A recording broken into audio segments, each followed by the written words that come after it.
Well, stocks continuing to continue their climb today as the AI euphoria that started last week spreads.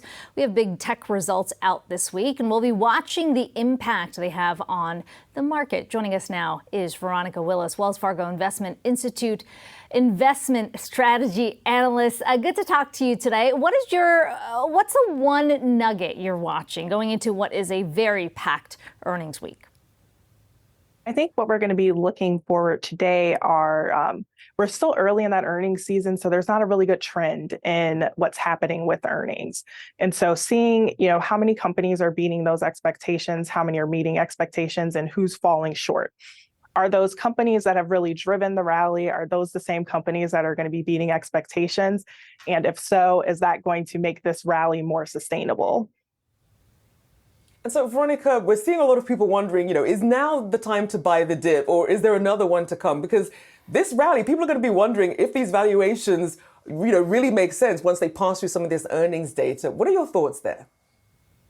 I think there's still potential for volatility here, so it's not too late to wait for a dip to get into the market, and it's certainly not too late to get into the market now if you know that you're going to be investing for the long term. There are still some uncertainties ahead, especially you all mentioned earlier in the program, the market's expecting, 5 to 6 rate cuts. That might be a little bit too aggressive. So if the Fed doesn't comply with that, that's going to be a source of volatility for the market. So there might be kind of a dip and an opportunity there to reinvest. Veronica, when you talk about the dip, where are the opportunities you're looking at right now? Any particular sectors that you think are really good value? Yeah, right now we're focused on some of those sectors that have a little bit more defensive characteristics. So we like energy, we like healthcare, we like industrials, and we like materials. We're expecting a bit of a slowdown in the first half of this year. So we think those 4 sectors are going to be, best positioned to insulate portfolios during volatility and during a slowdown before eventually moving to be more cyclical later in the year. And also, you're seeing investors wanting to chase those yields, wanting to chase what they're seeing with big tech. You mentioned some of these defensive sectors here. What will be their turnaround point? Because they were already beaten up pretty severely last year. Yeah, I think the economic conditions have been a lot more resilient than I think we were expecting. And so some of those defensive types of sectors suffered while the economy was still doing really great. We're going to get that advanced reading of the fourth quarter GDP later this week. Expectations are calling for that growth to still come in good, but definitely to be slower than what we saw for third quarter last year.